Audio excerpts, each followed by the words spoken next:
WandaVision revealed its villain, or at least one of them, and the Fantastic Four teases continued to pile up in Episode 7. BD here with your WandaVision Episode 7 breakdown. The show finally showed us who the villain is, kind of, or at least one of them, and also brought in a whole new hero to the Marvel Cinematic Universe. But if I spend too much time talking in this intro, this video will be as long as the episode itself. Let's get to the spoilers. The episode ended by showing us who has been the villain behind the series, or at least one of the villainous forces behind what's going on in Westview, as Agnes was, as many of us suspected, Agatha Harkness. It's been Agatha all night long. Shout out to Kathryn Hahn for being a great sport and a really great actress. Agatha Harkness first appeared in Fantastic Four number 94 in January of 1970. She was around in the 17th century's Salem witch trials and has been heavily involved in a lot of stories with Wanda throughout Marvel Comics titles, and she also has been a nanny for Franklin Richards, the child of Reed Richards and Sue Storm, not unlike how she was watching Billy and Tommy throughout multiple episodes of WandaVision.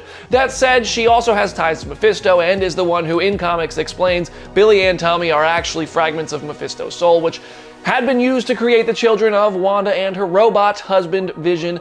I really hope I don't need to explain to you why there had to be some sort of supernatural element at play for a woman to have babies with a toaster. What? In Agatha's basement, we really have to bust out the Easter egg goggles because there's a lot to take in. The skulls and the other little bits in the cases around the room might have some Marvel references, but they're a little tough to decipher because they're very out of focus in all these shots. But we do get a clear shot of a book that is glowing with some sort of dark energy. This looks like it is the Darkhold, which is essentially a spell book known as the Shiatra Book of the Damned and also known as the Book of Sins. This could be an Agents of S.H.I.E.L.D. tie. The Marvel TV show's 4th season saw the Darkhold play a big role in the characters living in the framework, which was essentially an alternate reality controlled by Hydra, and a lot of people want to see Daisy Johnson make her way to the MCU. Worth noting, this could be the book that's missing in Doctor Strange's movie. And look at all the hexagons in that frame. I'm just kidding. Stop looking at the hexagons. I don't know what's going on with the hexagons. I don't want to talk about hexagons. I am Hexagon, destroyer of universes. With Agatha and the Darkhold in play, it also seems that Chthon is going to be involved in WandaVision, and that's who showed up as Pietro. Now, I don't know why he is wearing the face of X-Men movie universe Pietro, but Chthon has used Quicksilver's body to deceive people on the pages of Marvel Comics before. I really hope it wasn't just Aaron Taylor Johnson didn't want to return for a short role as a fake version of his dead character, so they got us hyped with Evan Peters in a title that leads to the multiverse movie, but we'll see how that plays out. Snoopers gonna snoop. In the recent Secret Empire story in Marvel Comics, Chthon possessed Wanda, and it wasn't the first time he's done that, but in that story, Doctor Strange had to free her from the possession.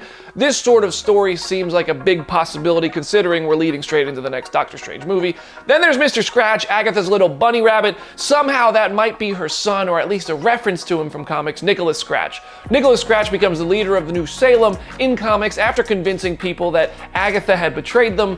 He also goes on to lead Salem 7, which is a group of magically mutated jerks who even defeat the Fantastic Four. So there's no shortage of Fantastic Four references and ties throughout WandaVision, just as we're on the cusp of getting a Fantastic Four movie in the next few years. Gotta say, it's fantastic.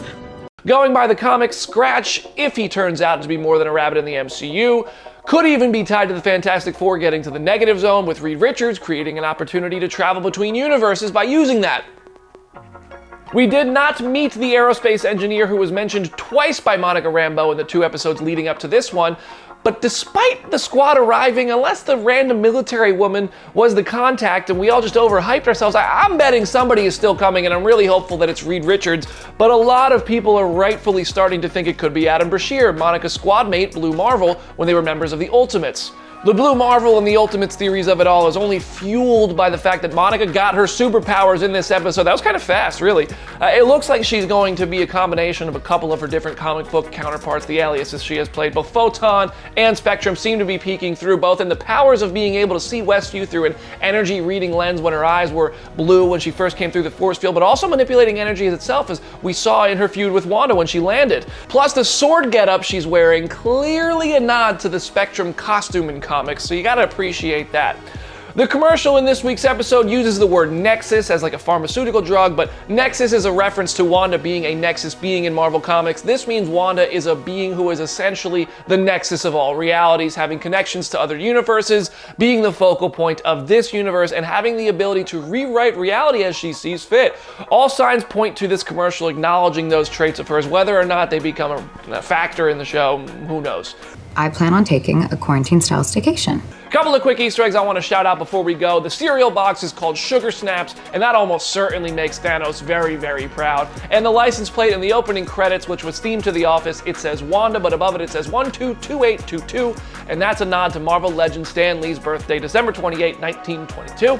And Monica Rambeau totally hit a superhero landing, which would get a round of applause from Deadpool when she dropped into Westview with her shiny new powers. Superhero landing! Yeah, that's really hard on your knees.